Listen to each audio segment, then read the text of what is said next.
교회 역사를 보면은 로마 제국이 교회를 박해한 연도가 대략 한 250년 정도 됩니다.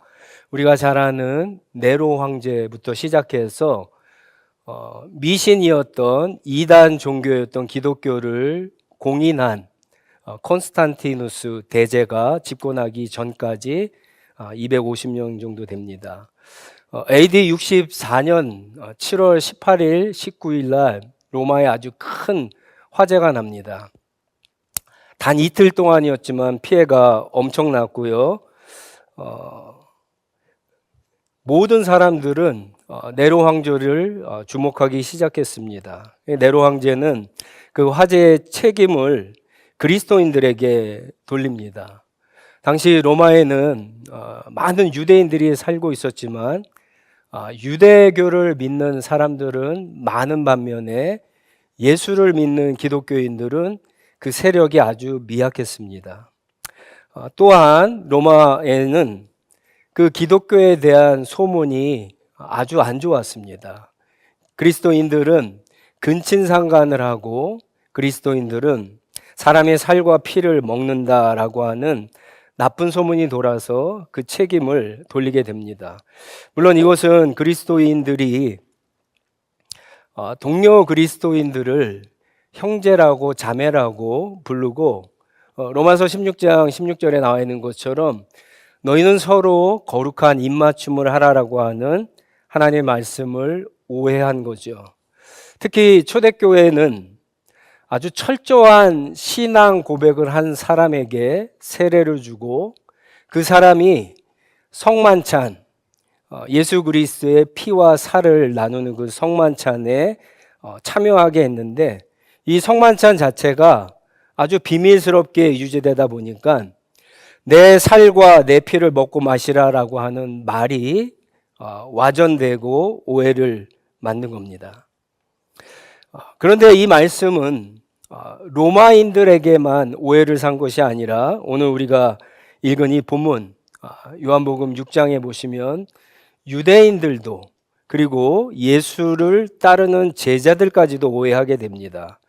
우리가 읽지는 않았지만 60절, 6장 60절과 66절을 보면 예수의 제자들이 이 말씀이 너무나 어렵다라고 그렇게 불평을 하죠. 그래서 많은 사람들이 예수를 완전히 떠나가게 됩니다. 예수의 행하는 기적을 보고 사람들이 예수님을 따르기 시작했는데 정작 너무너무 중요한 예수님의 가르침을 들을 때 이해하지 못하고 어렵자 이들이 예수를 떠나고 맙니다. 기적을 보고 따라가는 신앙생활이 얼마나 위험한가 조심할 필요가 있습니다. 하지만 말씀이 어렵다고, 말씀이 힘들다고 그 말씀을 무시하고 신앙생활 하기도 어렵습니다. 왜냐하면 그 말씀 안에 오늘 말씀만 보더라도 여러분 영원한 생명을 얻는 진리가 그 말씀 안에 있기 때문에 그렇습니다.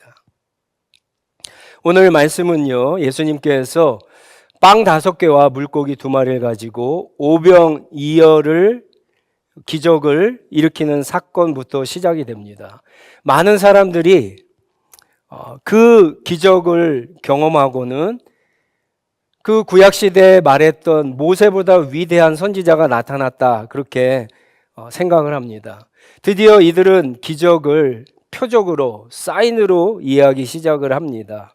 그래서 모세가 광야에서 만나를 40년 동안 주어서 그들의 생명을 살리고 배고픔을 해결해 준 것처럼 예수님께서 빵 5개와 물고기 2마리로 5,000명을 충분히 먹이자 그들의 배고픔을 해결해 달라고 예수님을 왕으로 삼고자 하죠.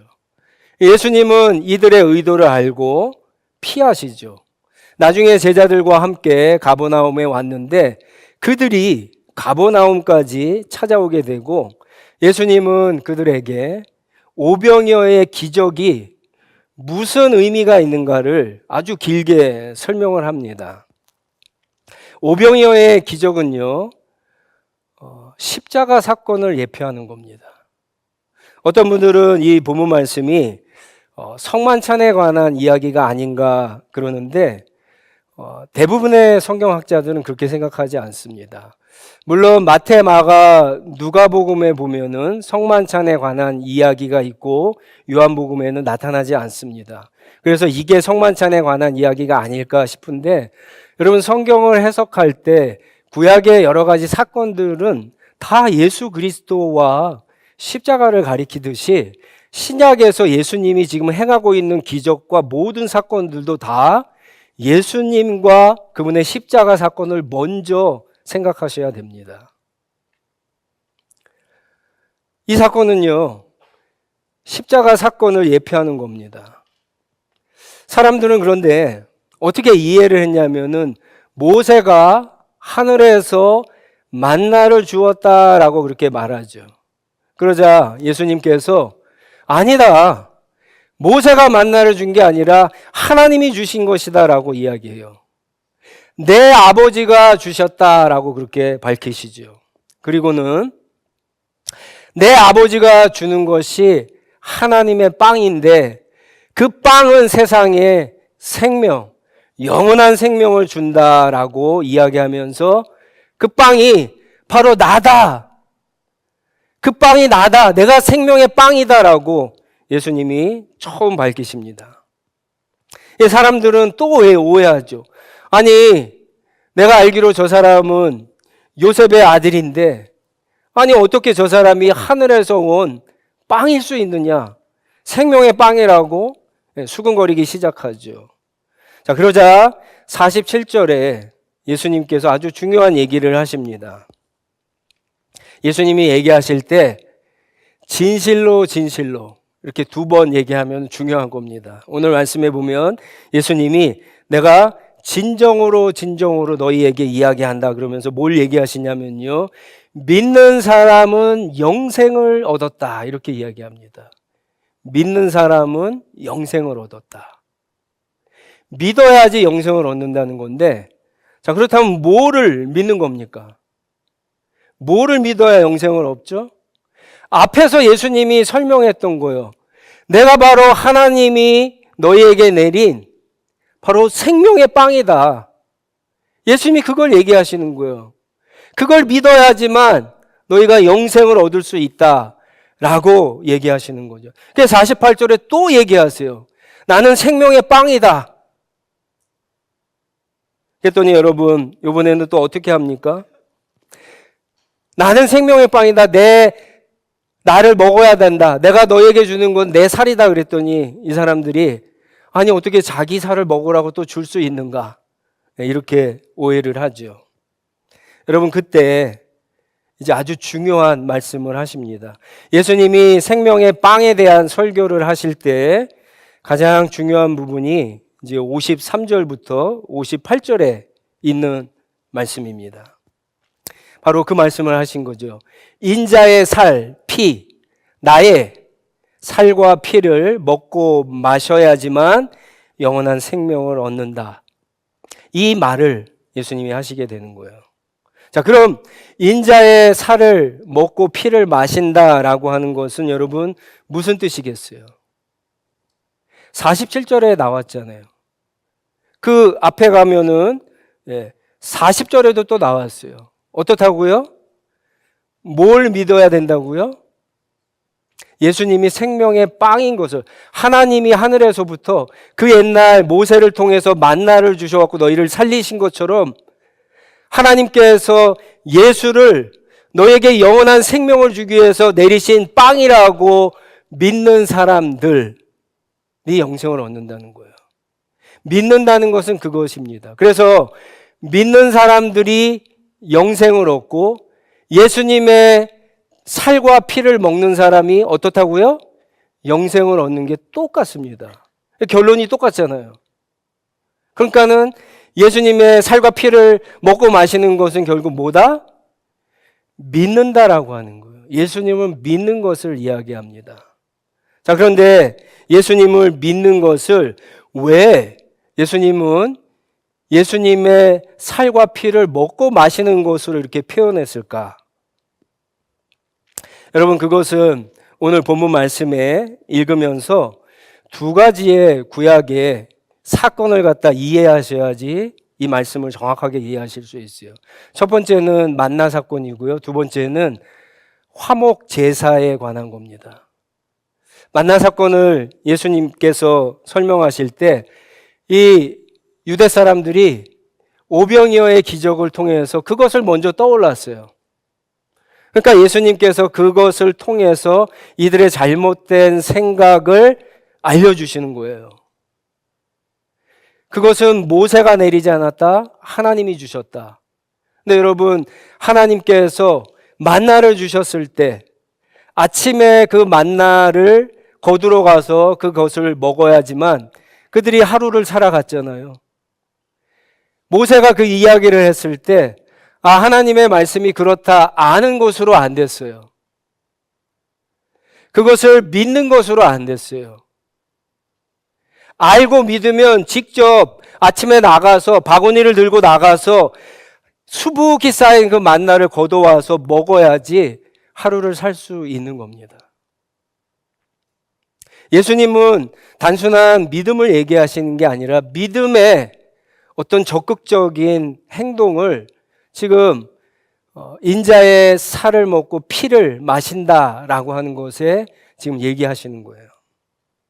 또 한 가지는요, 화목 제사입니다. 구약에는 5가지의 제사가 있는데 5가지 제사 모두가 예수 그리스도와 십자가를 가리킵니다. 그런데 이 제사 가운데 아주 특이한 제사가 있어요. 화목 제사입니다. 이 화목 제사는 하나님 앞에 죄를 용서받기 위해서 제물을 가지고 옵니다. 그러면 제사장이 그 제물을 깨끗하게 해서 하나님 앞에 드리죠.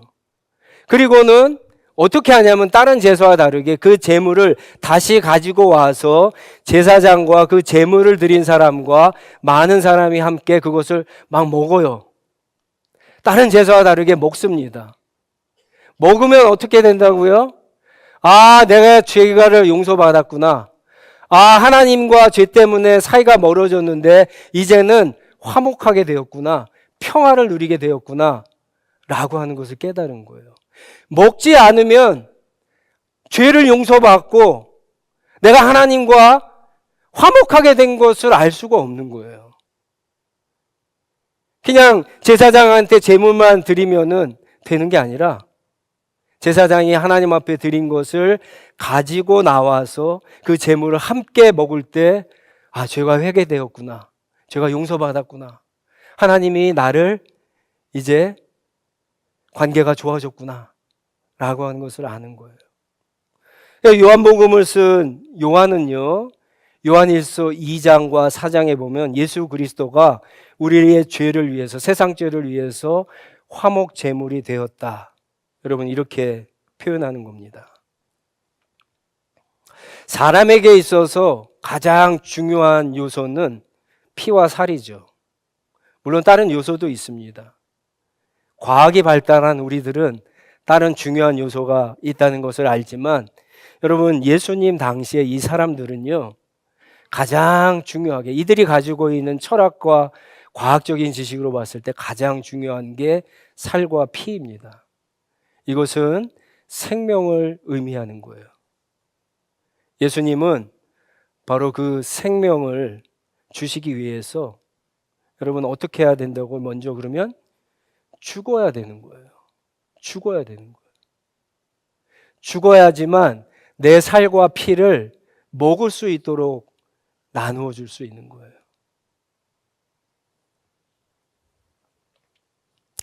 이 오병이어의 기적은 그래서 예수 그리스도의 십자가를 의미합니다. 여러분, 이 말씀이 이해되세요? 이해되시는 분은 정말 하나님의 은혜죠. 이 말씀을 이해하지 못하는 유대 사람들, 제자들 가운데 많은 사람들이 예수님을 떠나갑니다. 근데 놀라운 사실이 있어요. 예수님께서 나중에 이 오병이어의 기적, 이 물고기와 떡을 가지고 한 기적을 또 한 번 보여주시죠. 요한복음에 나오지 않습니다. 마태와 누가복음에는 또 나오죠. 마가복음에는 또 나오죠. 4천 명을 먹이신 기적이에요. 그리고는 한 번 더 보여주세요. 마지막 세 번째. 이 오병이어의 기적을 또 보여주십니다. 그때는요, 예수님께서 물고기와 떡을 사용하지 않으세요. 예수님이 지금 사람들에게, 제자들에게 가르쳐 주신 것처럼 자신의 몸을 십자가에 하나님 앞에 드림으로 그 몸이 다 찢겨지고 그 피를 다 흘림으로 모든 사람들이 그것을 먹고 마실 수 있도록 자신의 생명을 내어줍니다. 여러분, 이게 오병이어가 예수 그리스도와 그분의 십자가를 가리키는 아주 중요한 표적이라는 거예요. 이 오병이어 기적은 너무너무 중요해서 사복음서에 다 나옵니다. 그런데 마태, 마가, 누가, 요한복음을 비교해서 보면 요한복음이 아주 독특한 게 하나가 있습니다. 그건 뭐냐면 마태, 마가, 누가는 예수님이 이제 가지고 온 물고기와 떡을 하나님 앞에 축사하시고 제자들에게 나눠줘서 제자들이 나누어 주게 합니다. 요한복음 6장 11절을 보시면 요한은요, 그렇게 얘기하지 않고 예수님이 친히 그것을 가지고 축사하시고 당신이 직접 나누어 주셨다라고 그렇게 기록하고 있습니다. 이것은 예수님께서 십자가를 지신 사건, 십자가에서 자기의 몸이 찢기시고 피를 흘리신 그분이 당신 자신의 의도라고 하는 것을 분명하게 우리에게 이야기해 주는 부분입니다. 여러분, 한번 오병이어의 기적을 한번 생각해 보세요. 예수님께서 그 보리떡 5개와 빵 5개와 물고기 2마리를 가지고 5천 명을 먹이셨잖아요. 한 사람씩 한 사람씩, 뭐 그들이 나왔건 그들이 둘러 앉았건 예수님이 하나씩 줬다고 한번 생각을 해보세요.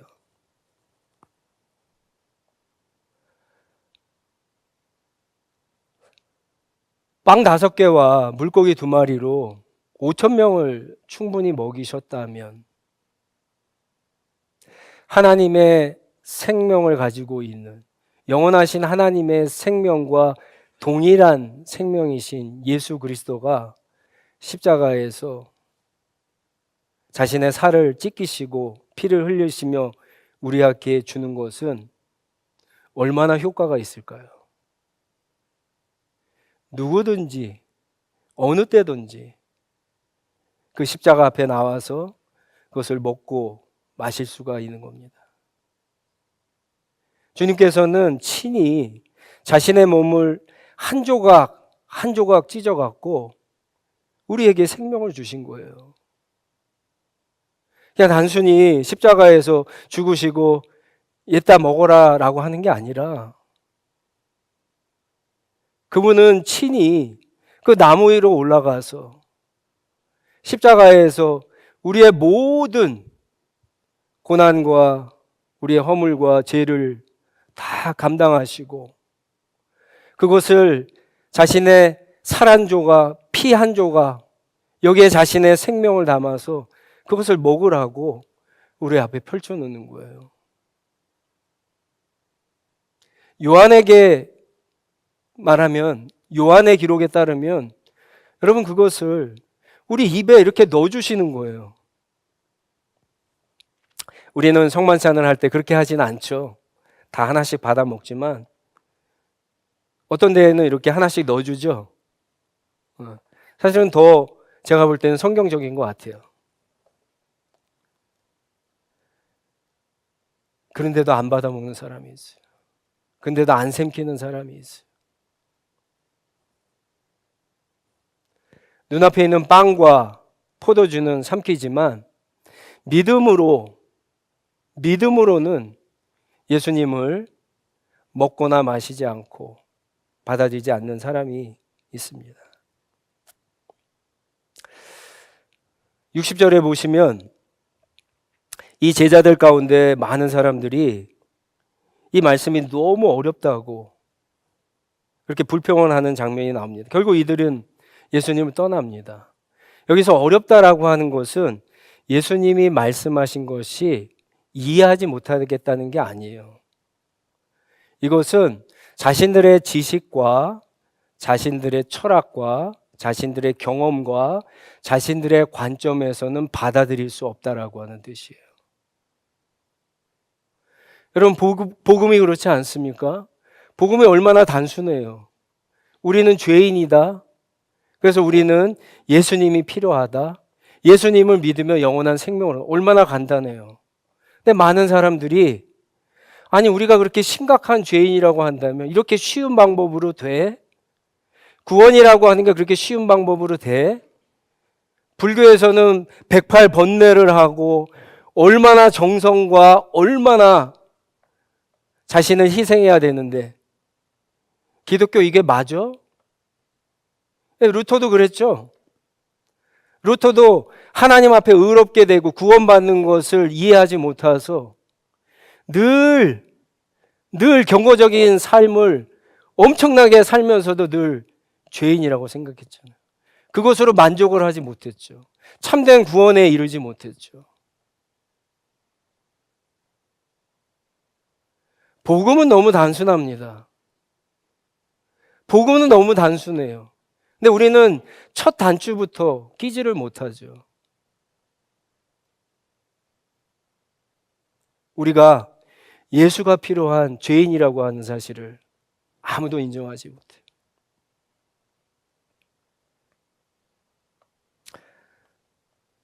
한국에 처음 선교사가 들어왔을 때 이야기입니다. 그 당시에 시골에는 먹을 게 뭐가 있습니까? 병도 많았죠. 근데 마침 어떤 한 사람이 선교사를 찾아옵니다. 사랑하는 가족이 이 전염병에 걸려서 죽고 있는데 무슨 좋은 약이 없냐라고 선교사에게 찾아왔죠. 근데 마침 그 당시에 페니실린이 개발이 돼서 큰 효과를 보고 있었는데 이 선교사님 그걸 가지고 있었어요. 이 농부에게 그것을 주면서 이거를 먹으면은 아마 나을 거라고, 많은 사람이 이거 먹고 살았다라고 건네줍니다. 농부는 너무 기뻐갖고 이거 얼마면 되냐고 그랬더니 선교사님이 공짜라고 이게 줍니다.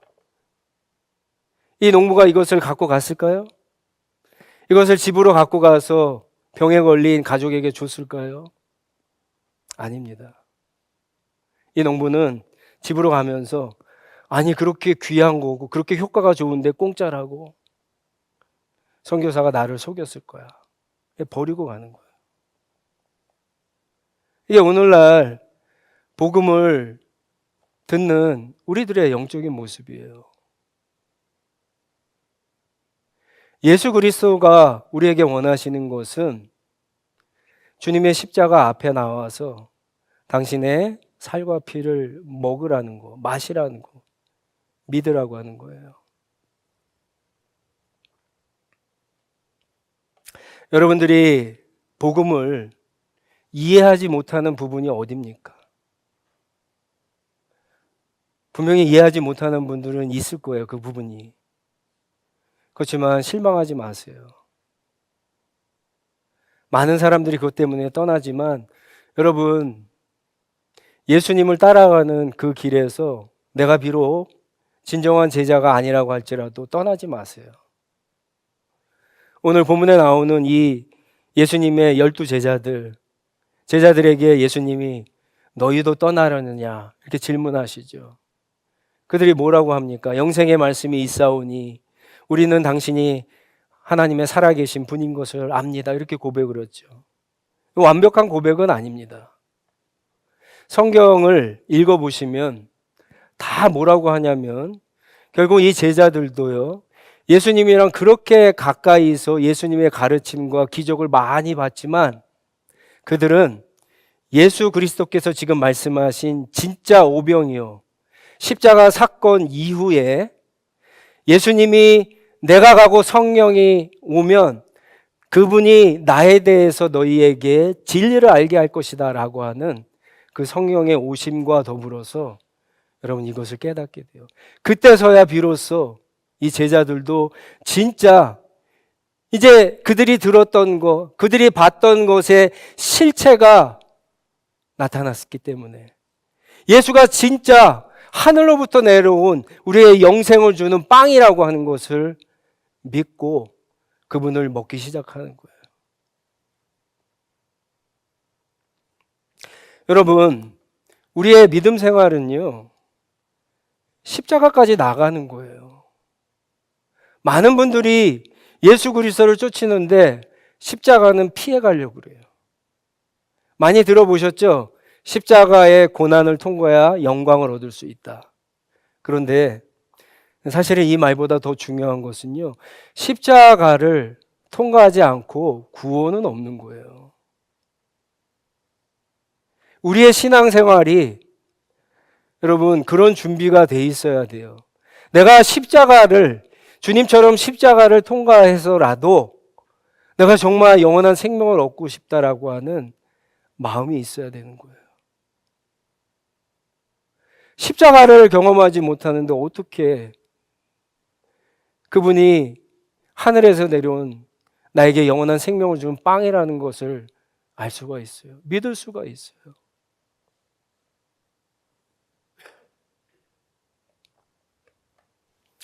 포기하지 마시고 계속 예수님을 따라가시기 바랍니다. 십자가를 피해가지 마시고 십자가를 통과하시기 바랍니다. 그래서 제자들처럼 예수님의 그 죽으심과 부활 이후 성령께서 임하셨을 때 비로소 그들이 보고 듣고 경험했던 그 모든 것들이 바로 예수를 가리키는 것을 알고 그분을 믿고 영원한 생명을 얻는 그런 놀라운 은혜가 있기를 바랍니다. 저와 여러분에게 그 날이 오늘 바로 이 시간이 되기를 주님의 이름으로 축원합니다. 우리 다 같이 일어나셔서 말씀 가지고 같이 기도하겠습니다.